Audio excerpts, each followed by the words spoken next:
Hello, I'm Dr. Rachel Hollander of Hollander Holistic Health.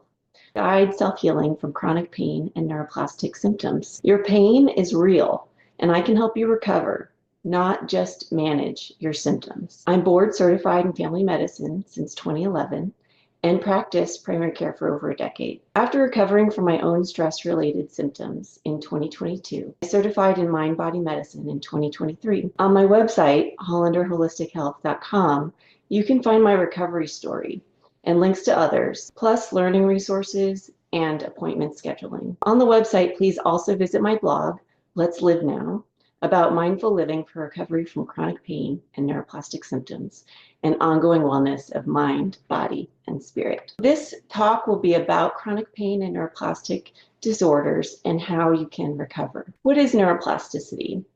Neuro refers to brain and nervous system, and plastic is moldable, changeable. We can modify symptoms. Neuroplasticity is the ability of the brain and nervous system to form and reorganize connections in response to learning, experience, or following injury. Long-term symptoms result from stressful experiences or transient physical injury. And we really need to think about the brain and nervous system as the command center of the body. 40% of primary care patients present with neuroplastic symptoms, and more than 20% of Americans suffer from chronic pain. Chronic pain is neuroplastic. So these are a variety of conditions that are neuroplastic.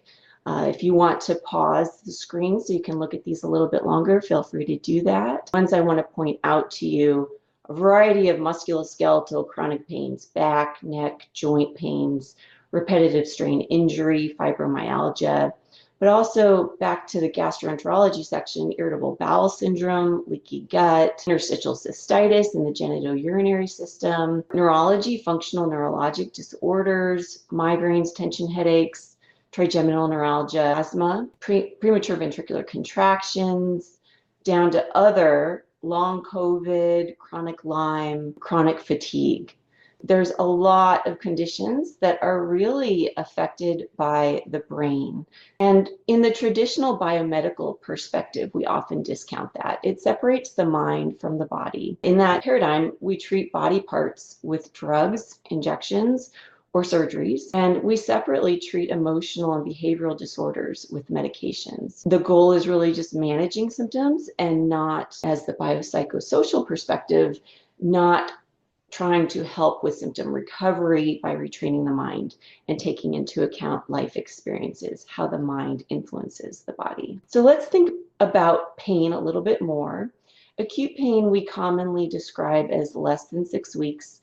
And in the case of tissue damage, pain chemicals are released from the site, but tissue heals within 6 weeks, sometimes much quicker. Think about a cut on your arm, think about a broken bone. In those situations, the pain processing parts of the brain are involved in the experience that you have of pain. And we can see this on functional MRI. In real time, we see that certain parts of the brain light up.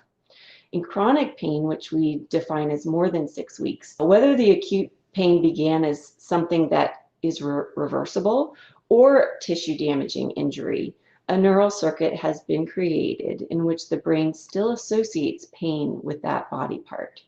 And parts of the brain involved in this situation are those of emotion, learning, and meaning making, creating memory. Lots of different parts of the brain involved. Phantom limb pain is a really significant example of neuroplastic pain. Over half of people who lose a limb experience phantom pain. Someone might lose a limb from a traumatic injury in a car accident, for example, or they may have a serious infection and they medically have an amputation done. Over half of these patients experience sensations and pain in the body part that has been amputated. So how can that be when they no longer have that leg or that arm? How can they feel anything in it? It's because the brain is still mapped for those areas. The brain is, again, the command center of the body. We don't even need to have that body part anymore to still be mapped for that body part. We are classically conditioned throughout our lives for different symptoms.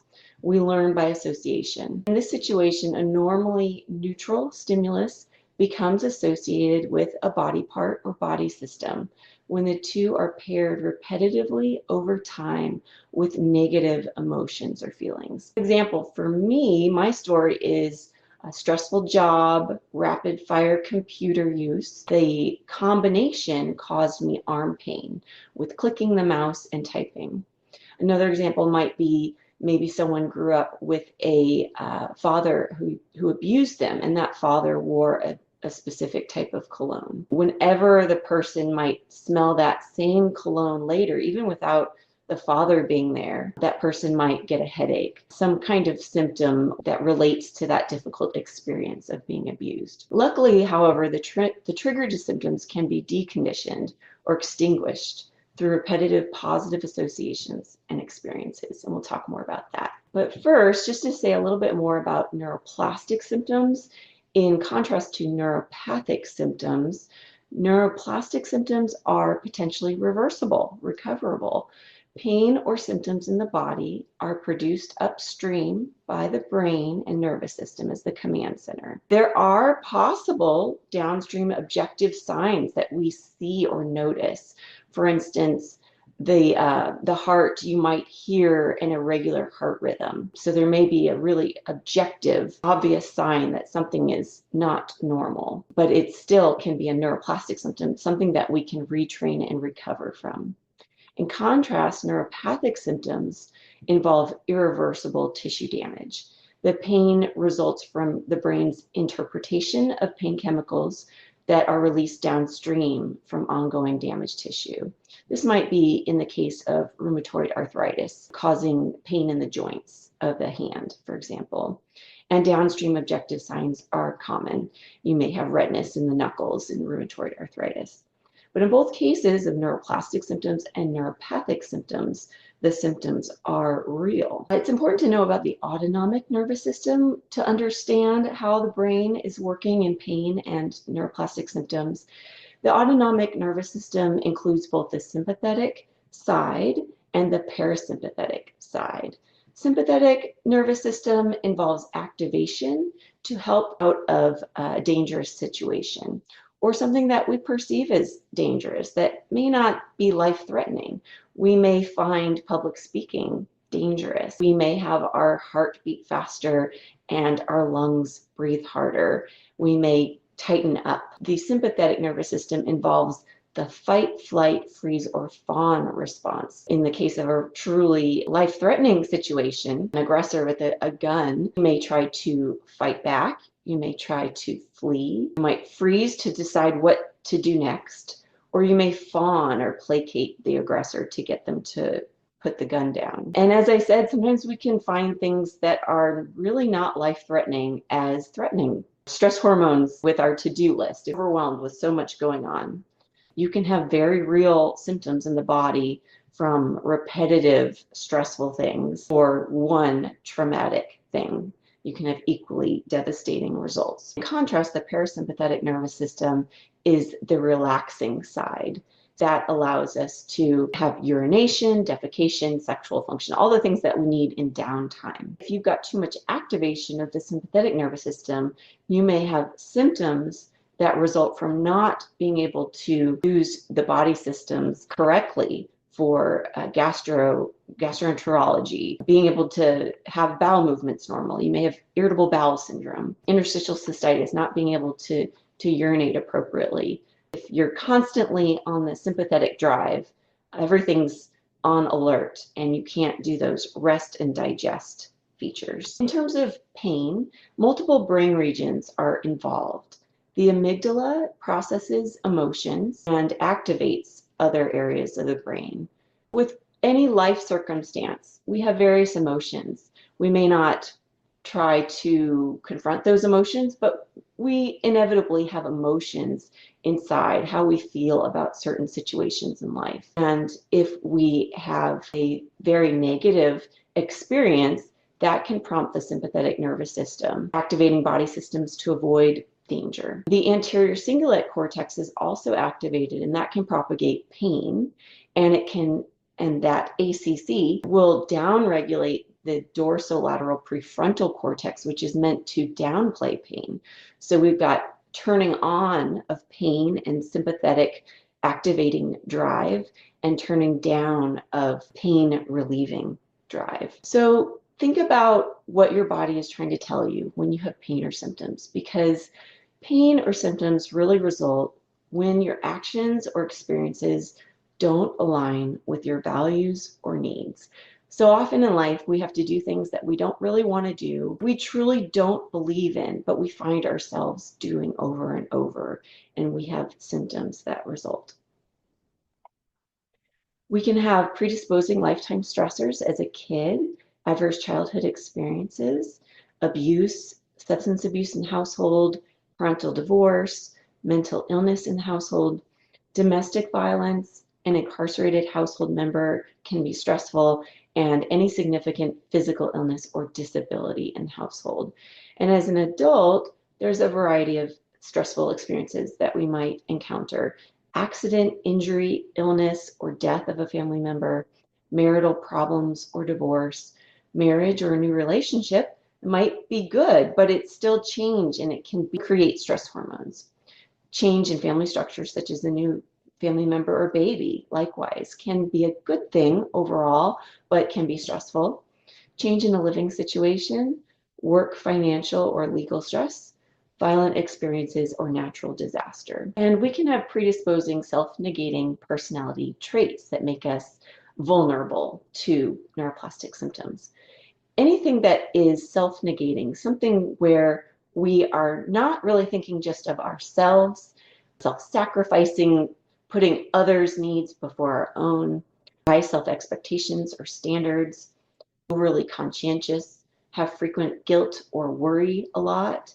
We may be very concerned about following rules, have difficulty making decisions easily, harbor resentments, or hold in emotions or thoughts. Dependency on others and being cautious, shy, or reserved can make us predisposed to neuroplastic symptoms. So think of it like two sides. So life, beginning potentially as a child, you may have difficult experiences, form coping strategies, and as an adult, you may have difficult experiences as well.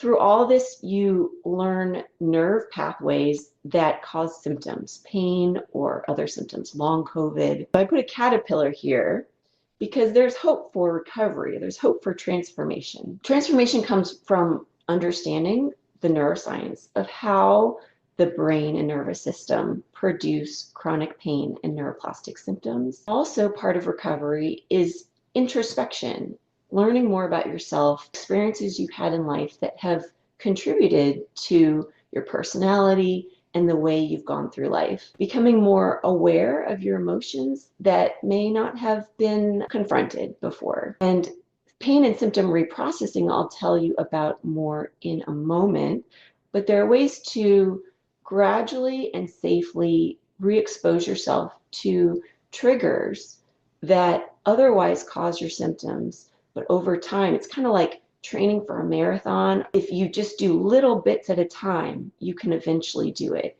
If you have long COVID, it may be just trying to move 5 feet across the room, little bits at a time. And you really develop new nerve pathways. Ongoing life changes are really important to create so that you don't have any backsliding of symptoms, but recovery is fully possible. So diagnosing a neuroplastic disorder involves first ruling out a structural problem.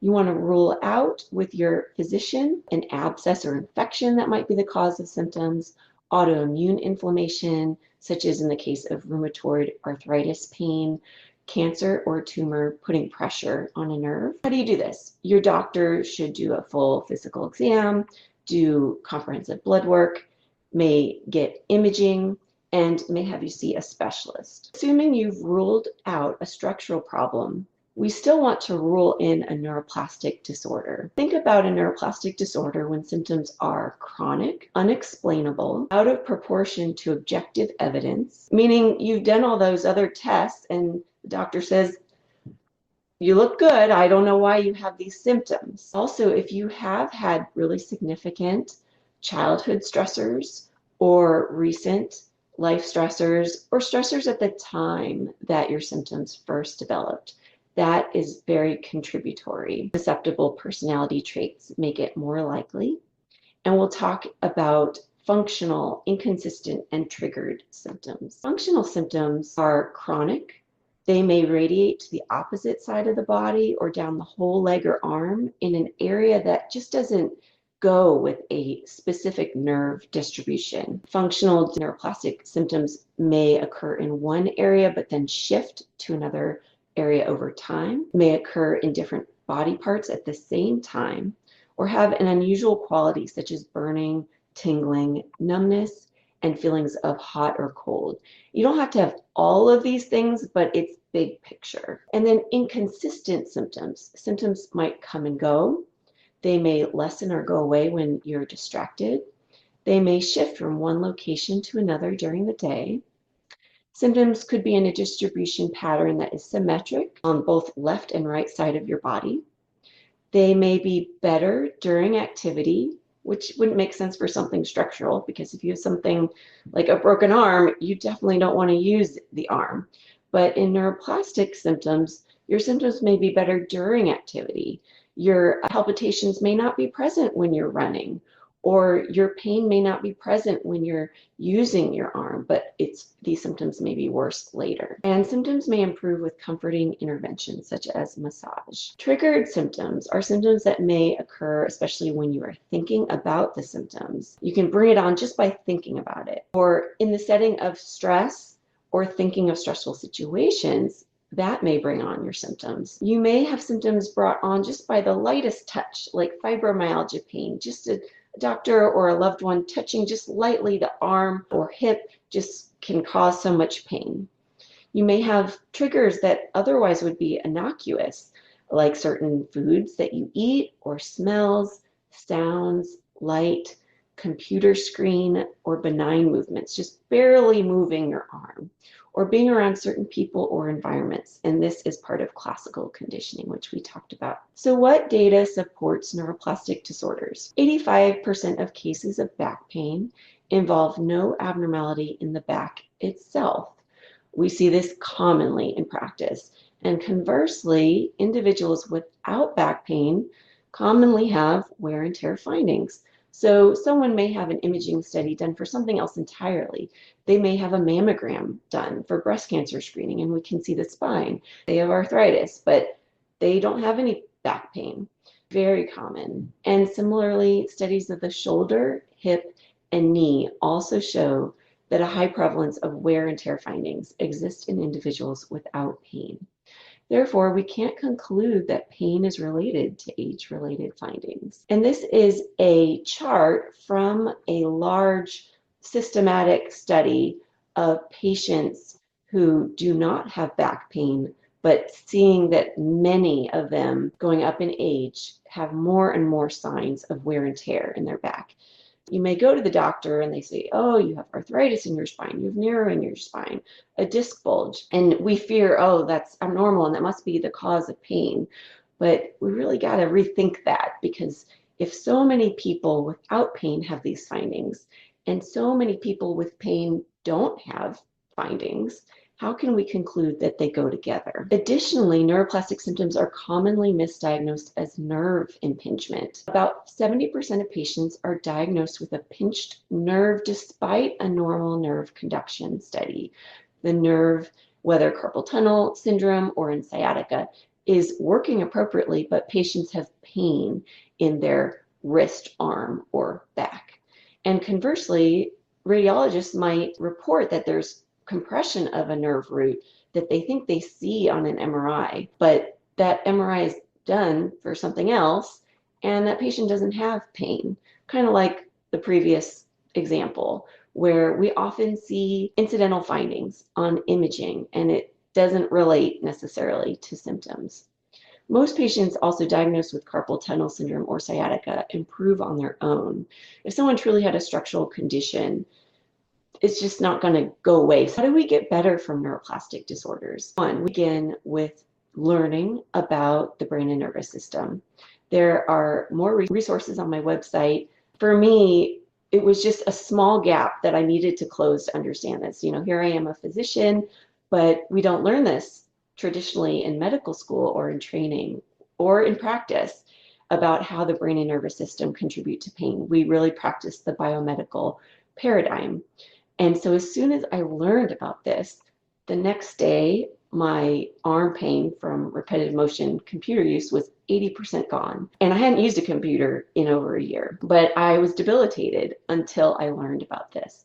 So that alone may be very significant to your healing. In addition, gradually re-exposing yourself through classic desensitization to the triggers that have caused your symptoms will help you get better. And then journaling, thinking about the things that were going on in life at the time that you developed symptoms will help you unlink those symptoms with the body part. And then you'll need to make ongoing life changes. Maybe you need amends in your relationship. Maybe you need a change in your job. Maybe you need to start a mindfulness or a meditation practice or a new flow activities, not reliving the same types of stressors that have contributed to your symptoms. So I want to tell you about a study that involved this pain and symptom reprocessing, the gradual re-exposure to triggers, and how people got better. This was just a few years ago, 2021. This was led by Dr. Howard Schubiner and others at the University of Colorado, studying 151 adults between the ages of 21 to 70 who had back pain more than half the days of the previous 6 months and a 1-week average pain intensity score of at least 4 of 10. 10 is the worst pain imaginable, and a 1 is just barely registering. All of these patients had at least a 4 of 10 pain in the previous week on average. There were 3 treatment categories. 1/3 of the patients were given pain reprocessing therapy, or PRT. It involved an initial telehealth physician visit, kind of like what I do, followed by 8 psychological treatment sessions over 4 weeks. Another third of the patients received an open label placebo. Open label meaning they were told that they were receiving an inert saltwater injection without any particular medication to hopefully stimulate the body's own healing. And then the other third were given no particular treatment, just the usual care that their doctor was going to do anyway. Maybe they were going to be referred to physical therapy, maybe they were given a pain medication, but there wasn't any one thing that all of the patients in this third category got. It's what we call usual care. 66% of patients were not just improved, but actually pain-free, 0 of 10 on the pain scale, or nearly pain-free, 1 of 10, after the pain reprocessing therapy over the 8 weeks. And this is compared to 20% of patients who were given the placebo injection and 10% randomized to usual care. So even the placebo patients did better than what we normally do for usual care. fMRI results showed healing changes in the brain where pain is known to be processed. So not only patients said they felt better, and by the way, those effects persisted a year later when they were checked in on, but fMRI results showed specific brain changes. I want you to be very hopeful and enlightened that you can get better. In addition to appointments that you can make with me, you can look at learning resources on my website, books and websites and podcasts that you can use. There's also a Curable app, and I can connect you to 6 weeks free of this app. It's very effective. 68% of patients within 30 days experience significant pain relief and significant improved quality of life. Resources, my website, HollanderHolisticHealth.com. Also, Mind Body Medicine for the 21st Century by Dr. Howard Schubiner is at unlearnyourpain.com. Curable, I mentioned, and the Association for Treatment of Neuroplastic Symptoms at symptomatic.me. I will flip through the references I used for the slides, and you can pause if you want to look at any more closely. I appreciate your time, and I hope you find that the resources are helpful to you. Good luck on your healing journey.